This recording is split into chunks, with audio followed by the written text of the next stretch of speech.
The first step to any expedition is the where, but on these long, wandering road trips, I don't pick a destination, I pick a direction. I map out options, cool campsites, scenic byways, so that I know that I have choices, but I don't lock them in, because the road has a funny way of picking the best spots for you if you just listen to it. Take my last Colorado trip, for example. I had planned to start by heading to Pikes Peak, but then I realized I didn't really want to spend the whole day looking at cornfields as I drove through Kansas. So I took the southern route instead and stopped at Palo Duro Canyon. If I had kept my plans, I would have missed all of this. Then at Rio Grande del Norte, I ran into a couple of guys, and one of them happened to be from right back near home in North Georgia. We were sharing stories about the Blue Ridge Mountains, and the inevitable question came up, where you headed to next? I didn't have anything planned out, so I just said north to Colorado. Because of that conversation, they pointed me towards the $1 Million Highway and the most beautiful place that I've ever been. That random guy was a sign from the road, and if I had a strict itinerary, I would have driven right past it.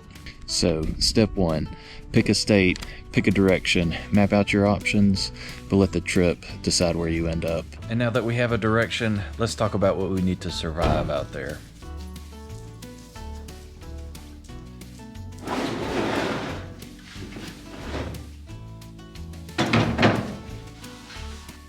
Once I know the general direction, say the desert Southwest versus the Pacific Northwest, that dictates gear.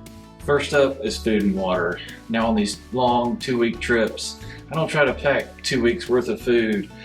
I pack for a couple of days and then I pick up fresh food locally. And I always make sure I have more than I think I need for buck. Usually that's a half a bag or more. And now water is different. I try to over prepare with water. And for cooking, keep it simple. I boil water for freeze-dried meals and coffee. I've got a skillet for real food, a metal plate, a spork, and a knife. And now the next thing is clothing. This is where the weather forecast and knowing which direction you're going is gonna come in handy. And now the biggest mistake is packing for one season.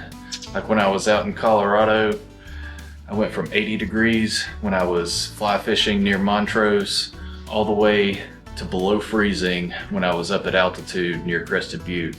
That's in less than 24 hours. And that brings me to power. How do you keep the lights on, the fridge cold, and your phone charged? And now I had a dual lithium battery set up in my Colorado. I was able to get that out before they took it away after they totaled it. So that's gonna be coming into my Tacoma soon, but you don't have to go anything fancy like that. A Blue Eddy power station or any power station will get the job done. Food, water, warmth, and power, those keep us running. But what keeps the truck running? That's next, tools and recovery.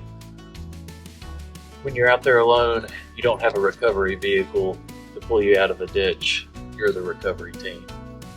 I like to keep my tools basic but comprehensive.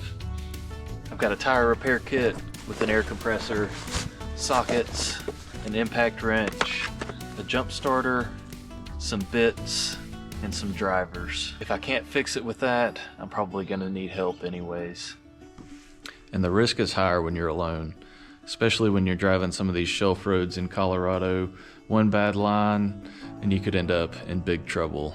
You have to drive more conservatively, and you always need to carry a recovery strap. If you're out there alone and get stuck, you might be relying on the next vehicle that drives by to pull you out. You don't want to wait for somebody to come by only to find out that no one has a strap. But the biggest danger isn't the trail, it's the highway getting there.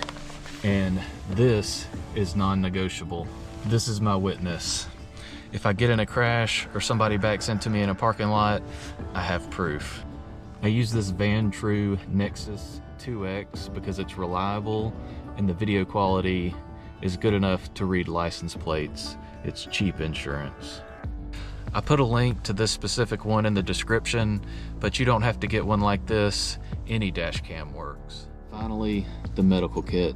Now, I'm not a doctor, but I carry enough to stop a bleed, handle the basics, and potentially save a life until help can get there, or I can get back to civilization. So, we have a direction, we have the gear, we have the safety nets. There's only one thing left to do.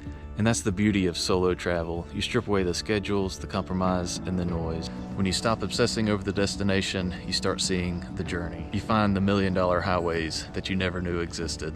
It's not about conquering the map, it's about unwinding. It's about being present enough to realize that you are where you need to be.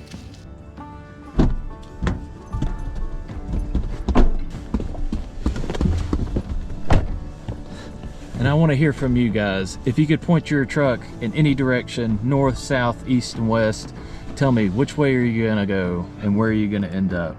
Let me know in the comments down below. We'll see y'all out there.